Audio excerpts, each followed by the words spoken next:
हाँ कहाँ पहुंच गए? देखो ये वाला लूप ले रहे थे ना अपन, ए डी सी ए, चलो इसको नीचे लिख देता हूँ ना, जगह कम है यहाँ पे। मैंने लिया ए डी सी ए, तो भाई ए से डी गए तो करंट भी इधर ही जा रहा है, तो पोटेंशियल इसका मतलब डिक्रीज हो रहा है, तो माइनस का साइन लगाया, आई इंटू आर, आर की वैल्यू कितनी भाई 4, माइनस का आई आर हो गया।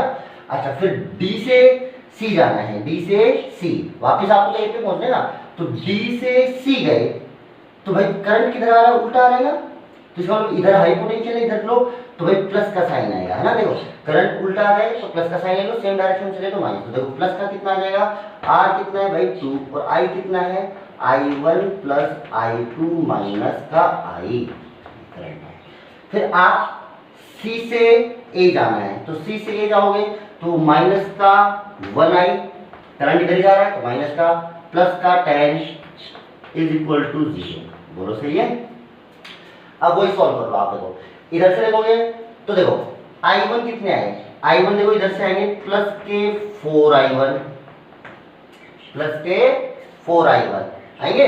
अच्छा जी, और I1 किधर से आएगा? इधर से, तो 4 इधर से 2 इधर से, कितने हो गए टोटल? 6i1 हो गए ना, प्लस के तो हो गए 6i1। अच्छा I2 देख लो कितने आ रहे हैं, I2 सिर्फ यहाँ आ रहा है तो प्लस के 2i2। अब I देख लो, I कितने आ रहे हैं? माइनस के 4i तो इधर आ रहे हैं, माइनस के 2i इधर, तो माइनस के 6i और माइनस के 1, माइनस का कितना हो गया 7i is equal to minus का 10। बोलो बात समझ में आई? देखो कैसे किया, I1 गिन लो, देखो ये माइनस माइनस प्लस हो जाएगा, प्लस के 4 प्लस के 2 इधर से आएंगे तो प्लस के 6i1 हो गए। ऐसे ही I2 कितने हो गए, I2 सिर्फ इधर आ रहा है तो प्लस के I2, और आई कितने बच गए? देखो माइनस के 4 इधर से, माइनस के 2 इधर से, और माइनस का 1 इधर से, माइनस के 7i हो गया, है ना। कैलकुलेशन बाकी आप देखे ना, कभी आई आर में कहीं गलती करती हो, बाकी कोई प्रॉब्लम नहीं है ना, प्लस माइनस चेक करते रहना ना, बस इसमें ये थोड़ा कैलकुलेशन ध्यान रखना पड़ता है, प्लस माइनस का ध्यान रखना पड़ता है ना। अच्छा तो दूसरी इक्वेशन जो बनी तो उसको मैं लिख देता हूँ, माइनस का 6i1, माइनस का 6i1 माइनस का 2i2, माइनस का 2i2 प्लस का 7i इज इक्वल टू 10। देखो वो इसलिए लिखते थे, ये माइनस से मल्टीप्लाई किया ना, तो ये माइनस का हो जाएगा, ये कैसा हो जाएगा माइनस का, ये कैसा हो जाएगा प्लस का, ये आपकी इक्वेशन होगी। बात समझ में आई आपको? अच्छा जी, और देख लीजिए ऐसे जो थर्ड इक्वेशन मिलेगी वो इधर से मिलेगी ना, इक्वेशन तो गलती मिला दी ना आपने। देखो पहली इक्वेशन के लिए देखो माइनस का 4i माइनस का 2i1 प्लस i2 माइनस का i और प्लस 10 इक्वल टू 0, 4 2 6, और ये कितने हो गए 2, और ये 1 इक्वल टू 10।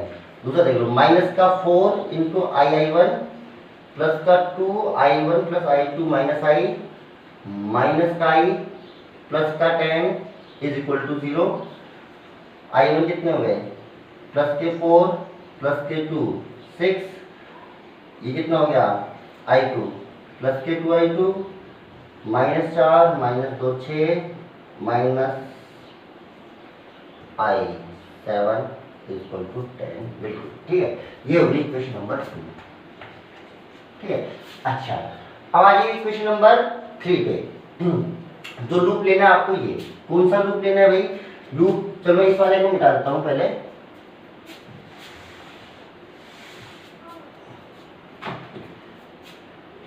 लूप ले लेते हैं बी सी डी बी, तो बी से सी, चलो भाई बी से सी, तो कितना आएगा 2i1 प्लस i2।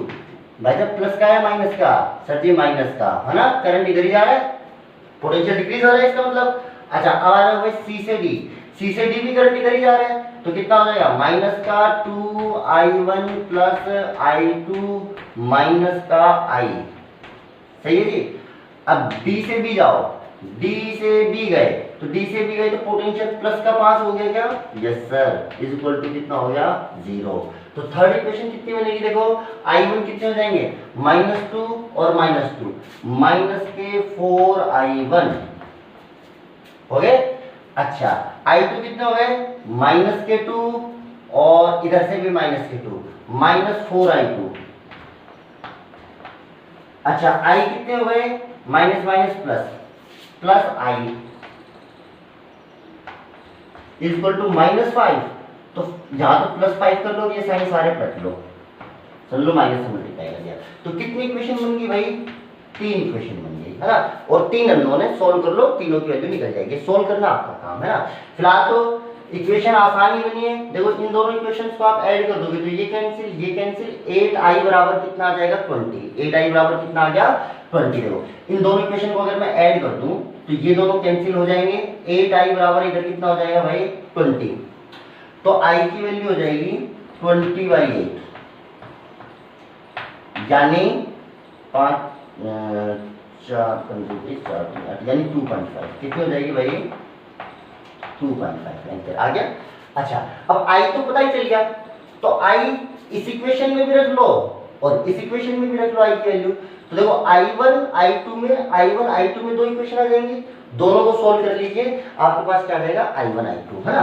ये तो थोड़ा सिंपल हो गया, ये दोनों इक्वेशन थोड़ी आसान आई थी तो सोल्व करने पर इजीली सोल्व होगी। वरना प्रोसीजर क्या रहेगा?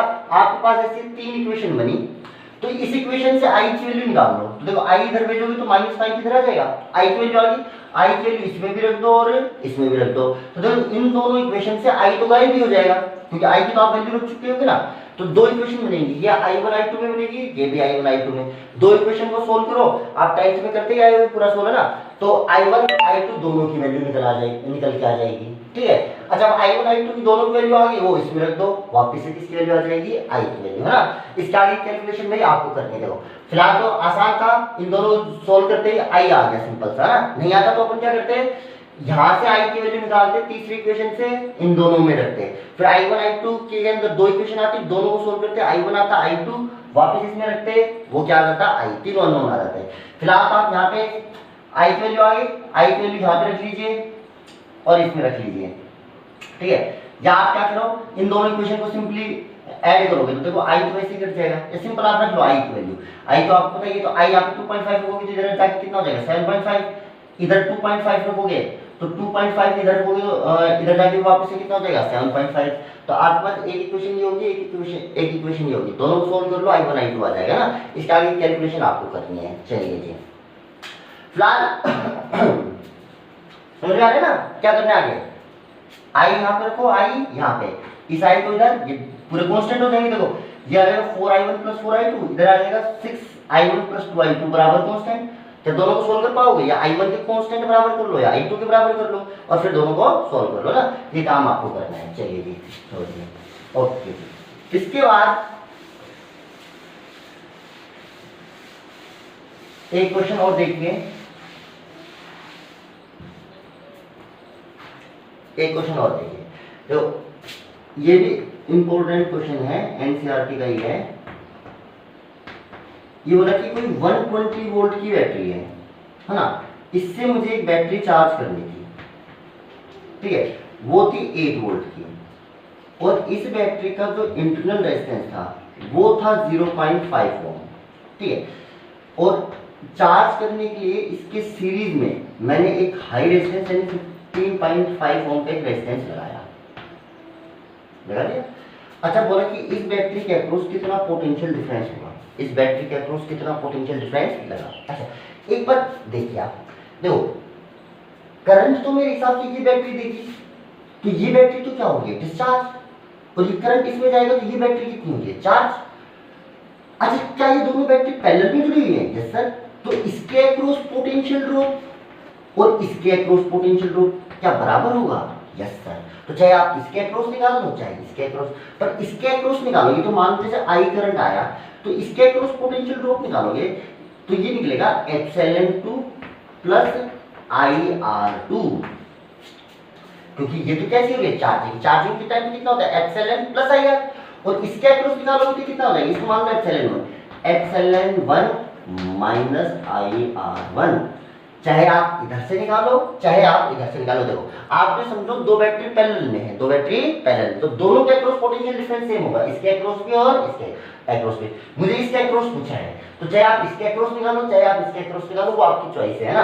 अच्छा इसके अक्रॉस निकालोगे तो ये बैटरी तो कैसी हो रही है? चार्ज, तो कैसा निकालना पड़ेगा? इसका εn + IR। इसके अक्रॉस निकालोगे तो ये बैटरी डिस्चार्ज हो रही है, तो इसका εn - आई आर, ऐसे निकालेंगे ना। तो यानी कुल मिला के देखो, चाहे आप इधर से निकालोगे तो आपको एप्सिलॉन चाहिएगा, दे रखा है, आर चाहिएगा, दे रखा है, तो आपको क्या चाहिएगा, आई की जरूरत पड़ेगी। इधर से निकालोगे तब भी यही बात है, देखो एप्सिलॉन दे रखा है, यस सर, आर दे रखा है, यस सर, तब भी किसकी जरूरत पड़ेगी, आई की।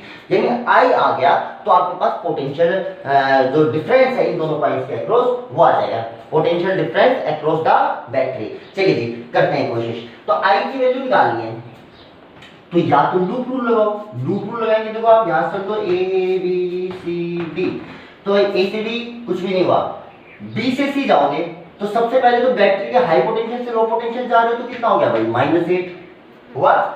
अब करंट तो इधर ही फ्लो हो रहा है, तो भाई माइनस का आई आर, आई के लिए तो निकालिए, आर कितना है 0.5। अब ये करंट इधर से जाके इधर आएगा, तो देखो फिर से करंट, आप डी से ए जाओगे तो इधर जा रहे हो तो करंट भी इधर ही जा रहा है, तो माइनस का करंट कितना जा रहा है, आई, और रेजिस्टेंस कितना है 15.5, बोलो सही है। फिर आप इधर से इधर जाओगे तो पोटेंशियल बढ़ाया घटा बढ़ा, तो प्लस का 120 इक्वल टू 0।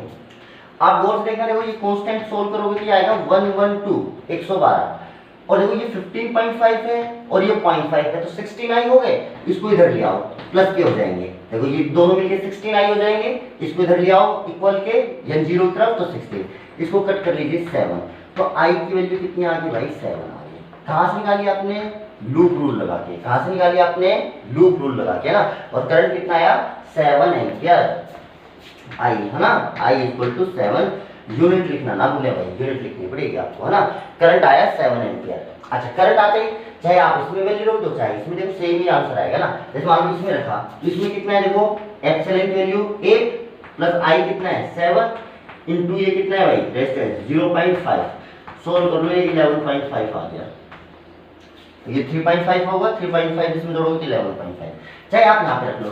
तो यहाँ पे कितना है 120 माइनस ये कितना है भाई, आई की वैल्यू 7 आ गई, आर में कितना है 15.5, सोल्व कर लेना, ये भी 11.5 आएगा। तो आपकी इच्छा है आप कहाँ से निकालते हो, बात समझ में आई। अच्छा सोल्व कैसे किया, आपके पास एक पूरे सर्किट में एक ही करंट था, अननोन था, एक करंट निकालना था आपको, एक लूप बना लिया आपने, यहां से यहां तक चले कुछ नहीं हुआ, यहां से यहां तक एक तो यहाँ पे ड्रॉप आया, एक यहाँ पे, ये ड्रॉप कैसा है नेगेटिव, ये ड्रॉप भी कैसा है नेगेटिव, फिर यहाँ से आता है ये ड्रॉप नेगेटिव, फिर ये ड्रॉप पॉजिटिव, आपके पास आई की वैल्यू आ गई, है ना। अच्छा ये तो मैंने लूप रूल से सोल्व करवा दिया आपको ना, आप इसको सिंपली भी सोल्व कर सकते थे, देखो ये और भी आसानी से सोल्व हो सकता था।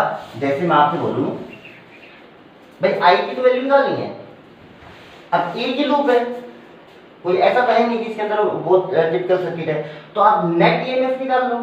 नेट ईएमएफ इस सर्किट में कितना होगा, देखो ये बैटरी और ये बैटरी देखो रिवर्स पोलरिटी से जुड़ी हुई है ना।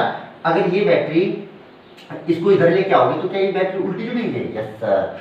अच्छा तो नेट पोलरिटी कितनी बचेगी, देखो जो करंट होता है वो होता है net EMF upon net resistance, तो नेट ईएमएफ कितना हो गया भाई 120 में से 8 गया जो 112 अपॉन नेट रेजिस्टेंस कितना हो गया सर्किट में, ये 15.5 ये 0.5, ये कितना हो गया भाई 16, मेरे हिसाब से तो 7 एम्पियर करंट आ गया, कितना आ गया 7 एम्पियर।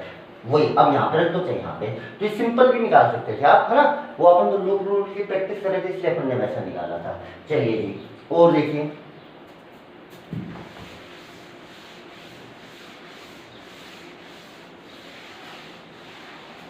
ऐसे ही एक एनसीईआरटी में कोई क्वेश्चन दे रखा है आपको व्हीटस्टोन ब्रिज का, अनबैलेंस्ड व्हीटस्टोन ब्रिज, है ना जी। तो अनबैलेंस्ड व्हीटस्टोन ब्रिज दे रखा है ना, उसमें एक तरफ रेजिस्टेंस दे रखे हैं 5 और 10 और दूसरी तरफ दे रखे हैं 10 और 5, है ना, नीचे बैटरी दे रखी है, तो उसके अंदर करंट निकालना है। तो देखो ऐसा एक अनबैलेंस्ड व्हीटस्टोन ब्रिज मैंने जंक्शन रूल से सोल्व करवाया था। देखो ऊपर जो व्हीटस्टोन ब्रिज माना था इस पे x मान गया था, इस पे y, दो इक्वेशन बनी थी, एक इस जंक्शन पे और एक नीचे वाले पे, है ना, और फिर सभी रेजिस्टर में करंट आ गया था, है ना। वो जो व्हीटस्टोन ब्रिज जो आपको एक्सरसाइज में दे रखा है अनबैलेंस्ड व्हीटस्टोन ब्रिज, तो उसको आप एक बार लूप रूल से सोल्व करके देखना। किससे सोल्व करके देखना, जंक्शन रूल से तो हो ही जाएगा, जंक्शन रूल से तो मैंने आपको यहाँ बोर्ड पे करवाया था एक, जिसमें आपने 2 1 1 2 ऐसे रेजिस्टेंस माने थे, है ना, उसमें x और y जंक्शन के पोटेंशियल मान के तब सोल्व किया था। उसी को आप, चलो मैं करंट डिवाइड करवा देता हूँ, उसके अंदर आप सोल्व करना, इक्वेशन बनाने की कोशिश करना। देखो ऐसा कुछ क्वेश्चन दे रखा है आपको, ऐसा है, ऐसे रखा है 5 ओम 10 ओम 10 ओम 5 ओम 20 ओम, ये 100 वोल्ट। आपसे पूछा है कि इसमें कितना करंट जाएगा, भाई अनबैलेंस है तो करंट तो जाएगा, बैलेंस होता तो इसमें करंट की वैल्यू सीधी कितनी आ जाती है, 0। कितनी आ जाती है, 0। अब तो आप मान लीजिए इससे कितना करंट आया, I, उसमें से इधर कितना करंट गया, I1, तो इधर कितना आया, I माइनस I1, I में से I1 इधर गया तो बचा हुआ इधर, ठीक है। इसमें से मान लीजिए I2 करंट इधर आया तो इधर कितना बचा भाई, I1 माइनस I2, और इधर कितना बचा भाई, I2 इधर से आया, I माइनस I1 इधर से, I minus I1 plus I2, बोलो सही है।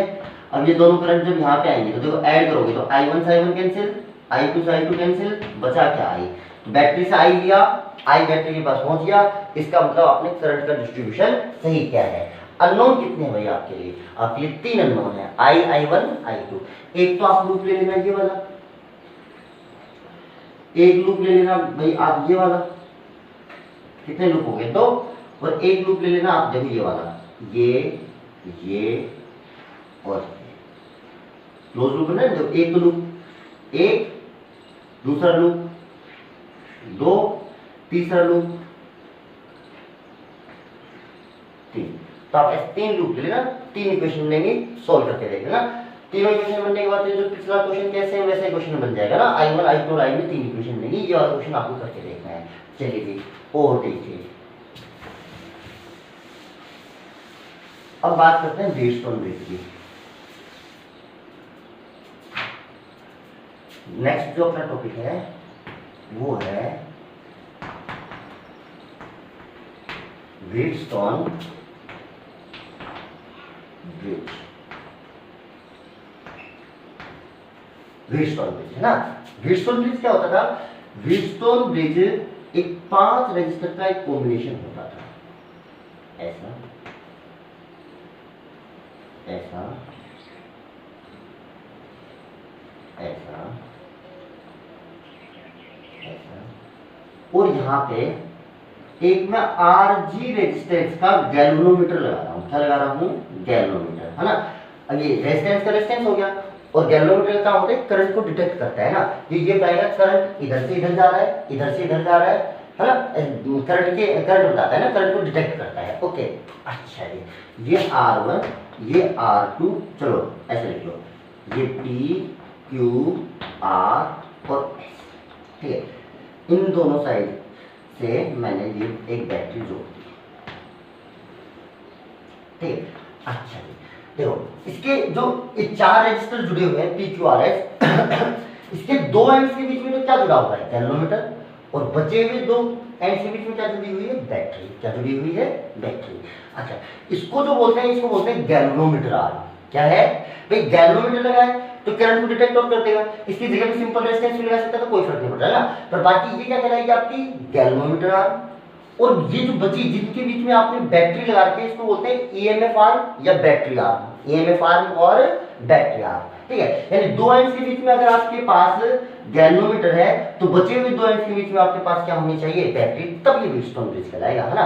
अब देखो सिंपल अगर आप एक चीज सोचें, की वगैरह लगा लिया करो ना, सिंपल एक चीज आप सोचें, देखो ये वायर ही तो है, ये वायर ही तो, एक वायर से ये तो जरूरत है। अगर मैं इस गैल्वेनोमीटर को उठा के इधर बाहर की तरफ रख दूं तो देखिए गैल्वेनोमीटर ऐसा बन जाएगा, गैल्वेनोमीटर को उठा के आप बाहर रख दो, ये तार क्या है, इसको यूं उठाओ और यूं रख दो तो हो गया, ये ऐसे बाहर चला जाएगा।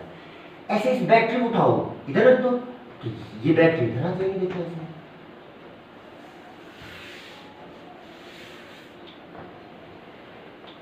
इस सर्किट में और पीछे वाले सर्किट में कोई फर्क नहीं है ना, वो मैं अब इसको उठा के यहाँ रख दूं या इसको उठा के यहाँ रख दो ना, यानी बैटरी बाहर रख दो, गैल्वेनोमीटर इधर, आपको तो देखना है 2 एंड्स के बीच में गैल्वेनोमीटर है, 2 एंड्स के बीच में बैटरी है, उससे कोई फर्क नहीं पड़ता है बैटरी बीच में बैटरी दे दी या तो गैल्वेनोमीटर होना चाहिए, यहाँ बैटरी होनी चाहिए, ऐसा कुछ नहीं है ना। 2 एंड्स के बीच में क्या होना चाहिए आपका, गैल्वेनोमीटर, बचे हुए 2 एंड्स के बीच में क्या होनी चाहिए, बैटरी। बात समझ में आ रही है। अच्छा जी, वो इधर रखो चाहे उधर, वो एक ही बात है ना, वायर्स हैं, इसको उठा के यहाँ पे रख सकता हूँ ना। तो चलो मैं अभी फिलहाल तो वैसा ही डायग्राम बना लेता हूँ आपका, ये वाला, ये 20 वोल्ट की बैटरी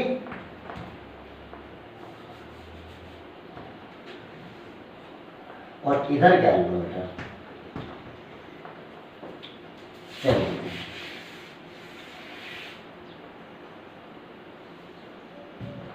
अच्छी चीज है। अब देखिए, ये गैल्वेनोमीटर आर्म, ये बैटरी आर्म है ना, या ईएमएफ आर्म। ओके, अगर मैं कह रहा हूं कि मैंने ये जो रेजिस्टर हैं, जो पी क्यू आर एफ, इनकी वैल्यू को एडजस्ट बार बार चेंज किया, जिस समय इस पॉइंट का पोटेंशियल और इस पॉइंट का पोटेंशियल इक्वल हो जाएंगे, इसका और इसका पोटेंशियल बराबर हो जाएगा ना, इसको मैं लिख लेता हूँ ए बी सी डी। जिस समय VB बराबर VD हो जाएगा तो RG में से जो करंट फ्लो होगा IG, इसकी वैल्यू कितनी हो जाएगी भाई? 0। कितनी हो जाएगी? अगर इन दोनों के बीच में पोटेंशियल बराबर हो गया, यानी VB बराबर VD हो गया, तो भाई IG की वैल्यू जो इसमें जाने वाला करंट है वो कितना हो जाएगा? 0, क्योंकि पोटेंशियल डिफरेंस रहेगा ही, तो रेजिस्टर में से कोई करंट नहीं जाएगा। उस टाइम पे ये जो व्हीटस्टोन ब्रिज है, ये कहलाता है बैलेंस। कैसा कहलाता है? बैलेंस। अब इसमें करंट जा ही नहीं रहा, तो आप इसको हटा देंगे। इसको हटा देंगे तो देखो ये दोनों कैसे बनेंगे भाई आपके? सीरीज में। ये दोनों भी कैसे बनेंगे आपके? सीरीज में। और बाकी फिर ये दोनों कैसे बनेंगे आपके? पैरेलल में। कैसे बन जाएंगे? तो सर्किट इजीली सोल्व हो जाता है। सर्किट तब सोल्व नहीं होगा जब इसमें से इन दोनों का पोटेंशियल बराबर नहीं होगा, इसमें करंट जाएगा, तब आप इसको हटा नहीं पाओगे। जब आप इसको हटा नहीं पाओगे तो फिर आप ये दोनों सीरीज में नहीं होंगे ना, ये दोनों सीरीज में होंगे, तब आपको किरचॉफ लॉ लगा के सोल्व करना पड़ेगा ना। करंट डिवाइड करेंगे, जैसा अभी मैंने ऐसा ही डायग्राम बना के अभी आपको करवाया था ना। अच्छा, या फिर आप जंक्शन रूल से सोल्व करेंगे। किससे सोल्व करेंगे? इसको x मानेंगे, इसको y मानेंगे, क्योंकि पोटेंशियल जब इन दोनों को बराबर नहीं होगा, इसको x मानना पड़ेगा और इसको y। तो या तो जंक्शन रूल से सोल्व होगा, या लूप रूल से सोल्व होगा, या फिर एक स्टार डेल्टा रूल है, उससे भी सोल्व हो सकता है ना। पर स्टार डेल्टा तो अपने सिलेबस में है नहीं, इसलिए हम उसकी बात करेंगे नहीं, है ना। फिलहाल आप ये समझिए कि पर अगर ये दोनों बराबर हो गए, यानी VB बराबर VD हो गया, तो IG 0, फिर सर्किट बहुत इजीली सोल्व हो जाएगा। अच्छा जी, और इस कंडीशन को क्या बोलेंगे? Balance condition. जब IG बराबर 0 होता है तो ब्रिज कैसा कहलाता है? बैलेंस। कैसा कहलाता है? बैलेंस। अच्छा, तो अगर ब्रिज बैलेंस है तो क्या सोल्व करना बहुत आसान हो जाएगा? ये सब कितना हो जाएगा इसका टोटल रेजिस्टेंस? देखो, ये P और R सीरीज में, यानी इनका टोटल रेजिस्टेंस कितना हो गया? P प्लस R, और नीचे कितना हो गया? Q plus S। और ये दोनों कैसे हो गए? पैरेलल में। कैसे हो गए? पैरेलल में। तो टोटल रेजिस्टेंस हो जाएगा R1 R2 upon R1 plus R2। ये टोटल रेजिस्टेंस हो जाता है व्हीटस्टोन ब्रिज का जब ये बैलेंस होता है। जब ये P और R सीरीज में, Q और S सीरीज में, फिर ये दोनों पैरेलल में, तो R1 into R2 upon R1 plus R2, ये हो जाता है ना। अच्छा, पर ऐसा होने के लिए मुझे ये पता चलना चाहिए ना कि बैलेंस है भी या नहीं है। अच्छा जी, तो बैलेंस चेक करने के लिए ना, तो जो बैलेंसिंग कंडीशन, यानी मुझे ब्रिज को देखते ही अगर मुझे पता चल जाए कि बैलेंस है या नहीं है, तो अगर बैलेंस हुआ तो मैं फटाफट सॉल्व कर लूंगा। तो सबसे पहले चेक करते हैं बैलेंसिंग कंडीशन। क्या चीज है? Balancing condition. बोल बात समझ में? क्या चेक करें? Balancing condition. अगर मैं ब्रिज को देखते ही बता पाऊंगा ना। अच्छा, मान लीजिए ब्रिज बैलेंस है, तो अगर मान लीजिए यहां से I करंट आया, तो इधर से I1 गया, तो इधर मेरे हिसाब से I माइनस I1, सही का। अच्छा, इधर I1 आया और इसमें से इधर कितना गया भाई? 0। अब 0 गया तो इधर कितना हुआ? I1। अच्छा, इधर से I1, इधर से कितना करंट आया? 0, तो ये कितना हुआ? I minus I1। और ये वापस से कितना करंट चला गया सर्किट में, बैटरी में? ये V वोल्ट की है, ठीक है। अच्छा, जो बैलेंस है, अगर आप ये वाला लूप लोगे, ये वाला लूप, तो क्या आप ऐसा लिख सकते हो? देखो, यहां से यहां तक चलोगे तो I1 इंटू P प्लस का या माइनस का? माइनस का सर, इधर करंट जा रहा है। अब A से B गए, लूप देखो, लूप का नाम लिख देता हूं मैं आपको, बैलेंसिंग कंडीशन। देखो कितना A B D A, तो A से B गए। अब B से D जाओगे तो भाई पोटेंशियल डिफरेंस कितना है भाई? 0 है, क्योंकि ये दोनों तो बराबर ही है ना। या आप देख लो I इंटू R, इसका रेजिस्टेंस है R इंटू G, RG है ना, R इंटू G नहीं, RG गैल्वेनोमीटर का रेजिस्टेंस। तो IR कितना हो जाएगा? 0। अब आप इधर से इधर जाओगे तो मुझे ऐसा लग रहा है प्लस लिखना चाहिए, क्योंकि आप जा रहे हो D से A, आप जा रहे हो और करंट आ रहा है A से D, उल्टा आ रहा है ना, तो प्लस का प्लस का कितना भाई i minus I one into Q बराबर 0। बोलो सही है।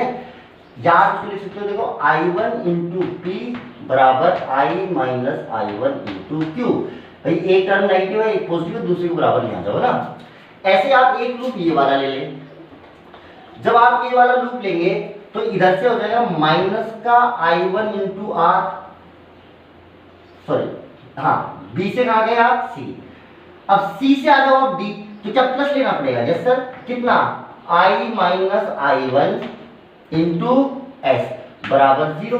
तो यहां से यहां तक तो कोई पोटेंशियल ड्रॉप हुआ नहीं, आप यहां से यहां और ये तो 0, ये तो बराबर 0। तो यहां से सोल्व करोगे तो आपके पास आ जाएगा I one into R equal to I minus I one into S बराबर 0। सॉरी हो गया। अच्छा जी, आप गौर से देखो ये दो इक्वेशन तब बनी है जब आपने आई जी जीरो लिया है, यानी सर्किट बैलेंस है। और सर्किट बैलेंस होगा तो ये दोनों इक्वेशन सेटिस्फाई होंगी भाई। अच्छा, इन दोनों इक्वेशन को डिवाइड कर लो इसके अंदर इस इक्वेशन का, तो मेरे हिसाब से i1 से i1 कैंसिल हो जाएगा और इधर i माइनस i1 से i माइनस i1 भी कैंसिल हो जाएगा। बचेगा क्या? p by Q equal to r by S. p by r equal to r by S. ये कहलाती है बैलेंसिंग कंडीशन। तो P by R Q by S ये कहलाती है बैलेंसिंग कंडीशन। अब देखो, अगर इस रेजिस्टेंस को छोड़ो, सिर्फ इन चार रेजिस्टेंस को देख के ये बताया जा सकता है कि सर्किट बैलेंस है या नहीं है। तो सबसे पहले आप ये देखो, क्या ये रेशियो बराबर आ रहे हैं तो सर्किट बैलेंस है, नहीं आ रहे तो सर्किट बैलेंस नहीं है। अगर ये रेशियो बराबर आ रहे हैं तो सर्किट बैलेंस है, तो सीधा से इसको हटा दो, सर्किट सिंपल सोल्व हो जाएगा। और अगर नहीं आ रहे तो आपको पता चल जाएगा भाई किरचॉफ लॉ से सॉल्व करना है। इसको आप ऐसा भी लिख सकते हो, देखो भाई P by Q equal to R by S. P by Q equal to R by S, S check लग लो, इधर का रेशियो बराबर इधर का रेशियो। बोल बात समझ भाई। अच्छा, ये क्या कह रहा है आपका व्हीटस्टोन ब्रिज, और ये है इसकी बैलेंसिंग कंडीशन। ये क्या है इसकी बैलेंसिंग कंडीशन, ठीक है ओके। अभी व्हीटस्टोन ब्रिज पे कुछ बातें करनी है अपन को ना, वो नेक्स्ट लेक्चर में करेंगे ना, अभी खत्म नहीं हुआ है। अभी सिंपल आपकी कंडीशन लिखी है, इसके ऊपर दो चार इंपोर्टेंट एक नंबर के छोटे छोटे क्वेश्चन भी आ जाते हैं कई बार। वो डेरिवेशन भी इंपोर्टेंट है, ये बैलेंसिंग कंडीशन भी ड्राइव करवा लेता है, ठीक है। बैलेंसिंग कंडीशन भी ड्राइव करा लेता है, और उसके बाद एक नंबर के एक दो छोटे क्वेश्चन भी है, वो मैं आपको नेक्स्ट क्लास में बताऊंगा। आप फिलहाल की डेरिवेशन कीजिए। Thank you.